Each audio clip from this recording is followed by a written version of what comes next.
Catholic Faith Radio Edition Network TV channel. Lakbay Katoliko mayong adlaw kanatong tanan. Natay hatagan ro pagtagad kaning usa ka wali sa Seventh-day Adventist Church nga magwawali. Nga ningon siya dili kuno sakop si Santa Maria sa Roman Catholic Church kay Adventista kuno. Tungod aning nipahulay sa adlawng Sabado nga iya gibase San Lucas kapitulo 23 bersikulo 59. Iyan ang gibase. Iyang gibasa na nga Biblia agig pamatuod. Busa konklusyon, si Santa Maria dili Roman Catholic Church na sakop kundi nasakop sa simbahan nga Adventista. Tan-awon sa dato ni ang iyang video mao ni.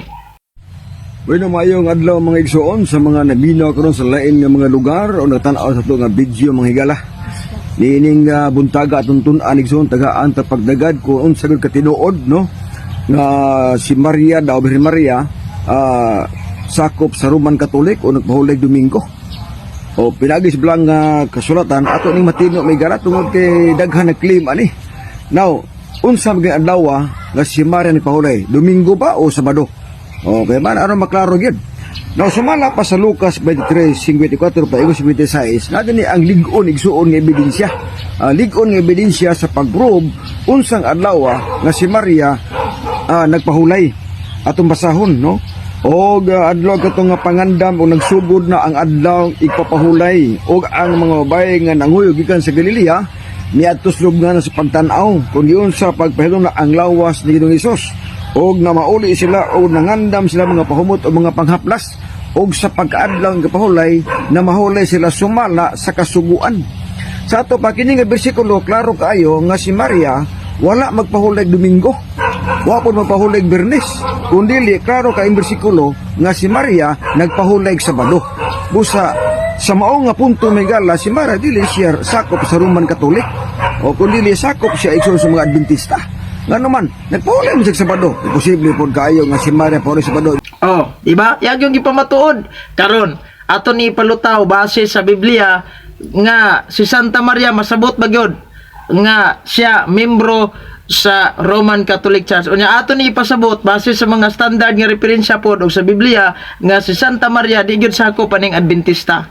Una rason, ang Adventist Church nipakita lang na aning kalibutan na tuig 1844. Mauni ang nakarecord sa Biblia nga nailogo sa Seventh-day Adventist sa last part ani na ay giyas pagtuon sa Biblia. Niingon, Lesson 47 page 1202 niingon, the origin of the Adventist Church.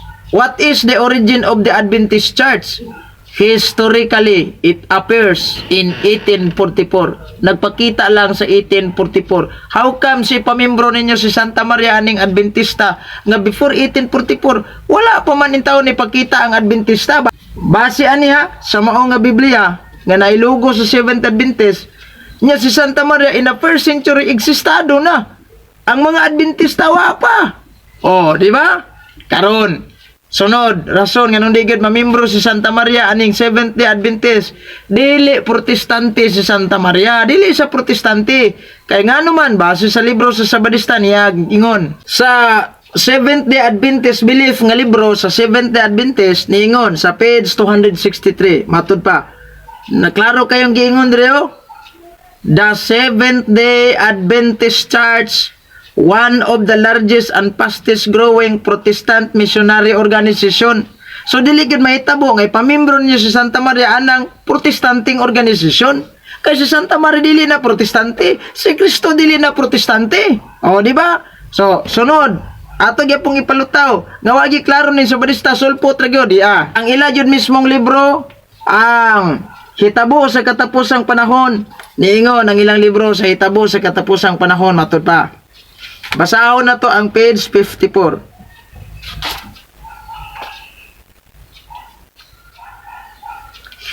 Basahon na to ang page 55. Ang Iglesia Adventista na organisar niya tong 1893 nga adunay 3,500 kasakop nga tunga sa dosina ka mga komprehensya, mga 30 ka ministro o usa ka komite sa General Conference nga may 3 ka tawo. Tan-awo na to 1893 lang sila nito nga ni na-organize. Kanya saan ipamimbro niyo Santa Maria ang inyong simbahan nga perting Buluka nga gitukod lang og kano. Nga base gani sa resultas Google, gitukod ra gyud dayon taon sila upat ka tawo. O dara Google, si James White, sila si Joseph Pitt, si Eileen Goldwhite, si G.N. Andrews, klaro kayo. O niya pagid sa libro nila ha, ilang libro mismo atong basahon. Seventh Adventist Belief giingon sa pahina 261, the gift of prophecy was active in the ministry of Eileen Goldwhite, one of the founder of the Seventh-day Adventist Church. Usas mga magtutukod sa Seventh Adventist Church. Unsaon man na, di naman si Kristo ang founder, ana. Pamimbro nyo Santa Maria, ana. Question, sa Biblia, ilang gigamit para gyud nga from Adventista sa Santa Maria, di San Lucas, Kapitulo 23, 56, unya na mauli sila og ilang giandam ang mga pahumot ug ang mga igdihog. Sa iyang lawas, niyanang adlaw igpapahulay na mahulay sila sumala sa gisugo sa balaod. Walay problema. Kaya nga naman, andin na sila sa balaod sa mga Hudyo ug ang balaod sa mga Hudyo nga kinahanglan jud tang mupahulay sa adlaw Sabado. Now, paghuman sa pagkabanhaw sa atong Ginoong Hesukristo, diya sa Biblia, masabot pa ginato nga si San Jose, si Santa Maria, Katoliko gini, masabot pagayo kay nga naman. In the first place, kadto bitong nakaasoy sa sulat ni San Mateo. San Mateo Kapitulo 2, versikulo 13, padulong og 15 ningon.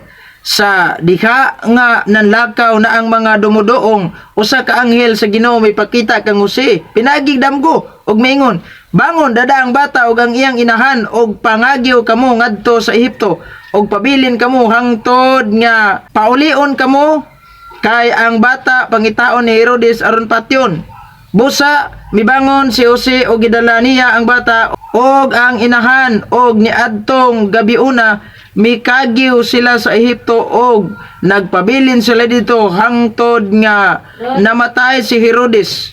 Natabo kini aron matuman ang giingon sa Ginoo pinaagi sa propeta, gitawag ko ang akong anak gikan sa Ehipto. Na makita na to mga igala kung protestante pa ni San Jose sama ni sa Badista, gibili na niya Santa Maria si Kristo ra yang gidala. Oh, di ba? Nya tanaw na to. Diya sa Biblia masabot yung kay na to nga Katoliko yung kay ni silang Santa Maria sa mga apostoles kay ngano no diya. Unsa may giingon sa Biblia? Buhat Kapitulo 1 bersikulo 12 padulong tag 14. Niingon ang Biblia, unya ang mga apostoles na malik sa Jerusalem gikan sa bungtod sa mga olibo, nga may gilayon nga usa ka kilometro gikan sa syudad. Misulod sila sa Jerusalem ug misaka sa lawak sa itaas nga ilang giabutan sila si Pedro, si Juan, si Santiago, si Andres, si Felipe, si Tomas, si Bartolome, si Mateo, si Santiago nga anak ni Alpeo, si Simon nga patriota ug si Judas nga anak ni Santiago. Nagtigom aron magampo kanunay uban sa mga babae og ni Maria nga inahan ni Jesus og sa mga igsuong lalaki ni Jesus nagtigom. Uban la Santa Maria dihas pagampo. Mauna og sa Badista og Adventista si Santa Maria, luoy kayo magampo ning Adventista. Di gyud nila uban si Santa Maria kay ngano man di na sila ganahan nga ampo la Santa Maria. Di na sila ganahan nga mangayo sila pagampo ni Santa Maria. Muna Katoliko jud kay dako kay ngano no in the first place giuban jud og ampo si Santa Maria. Next, atong masabot pagayo, si San Pablo niingon siya sa Roma Kapitulo 16, versikulo 6 sa Latina Vulgata nga Biblia nga paborito kayong basahon sa mga Sabadista. Atong basahon. Niingon ang Biblia, yukbo si Maria nga sa kadaghan nagbudlay diha kaninyo. Payukbuan jud si Maria. Pura tong tan-awon ha. Diyokbo bo gani mga Sabadista ni Santa Maria, wala sige saway to ay mga Katoliko galuhod og imahe, to ay mga Katoliko ga rosaryo. Oh, di ba? So klaro masabot ato pagayo mga igala nga si Santa Maria Katolikong dako. Kay nga naman payukbuan pagani ingon si San Pablo nga sila wa muyukbo.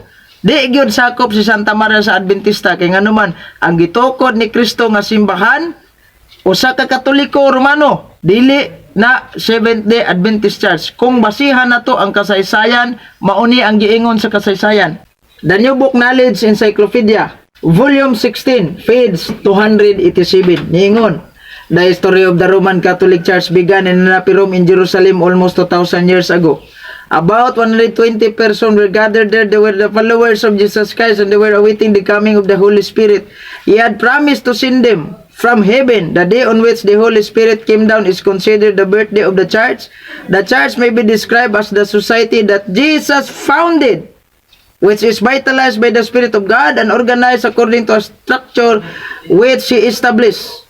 Tanawa, klaro kayo. Kunya na, atong natanaw ganina ang buhat sa mga apostoles, Kapitulo 1, versikulo 12, padulong 14, ang mga apostoles namalik ngadto sa ibabaw sa lawak sa Jerusalem. Kasaysayan, ebidensya. Oh, di ba? Kunya, ang dipid jud mismo miingon ha. Miingon jud mismo ang dipid. Unsay giingon sa librong dipid? Kasaysayan ng daigdig, Share 3. Diha. Pahina 179. Nagsimula ang katawagang simbahang Katoliko upang tukoy ng simbahang Kristiyano sa kanluran. Ang katagang Katoliko ay nangangahulugang universal upang kalahatan. Ibig sabihin, si Jesus ay nasa simbahang Katoliko at ang simbahang ito ay inatasan ni Jesus ng misyon para sa buong sangkatauhan.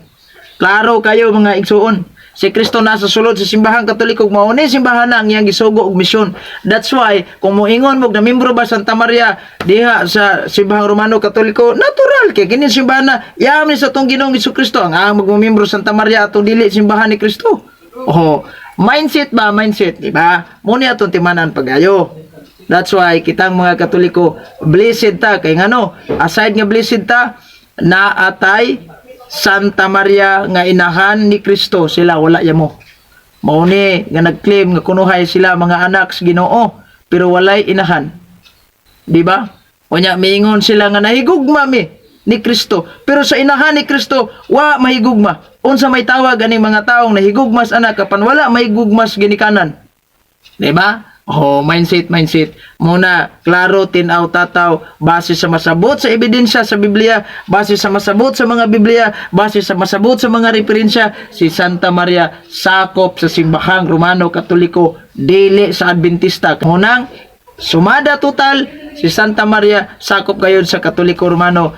Kay, in the first place, si Santa Maria sa simbahang Katoliko lang giyokbuan. Sa simbahang Katoliko lang gipasidunggan. Wala sa Seventh-day Adventist Church. Ug mismo ang balay ni Santa Maria Katoliko, dili Adventista.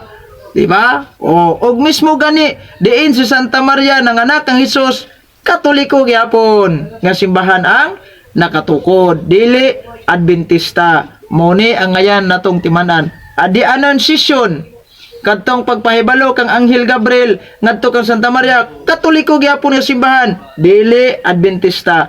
Munang bantay pagayo. Di ba? Bantay pagayo aning ga-claim nga kuno sila tinuod, ila pangyamong si Santa Maria.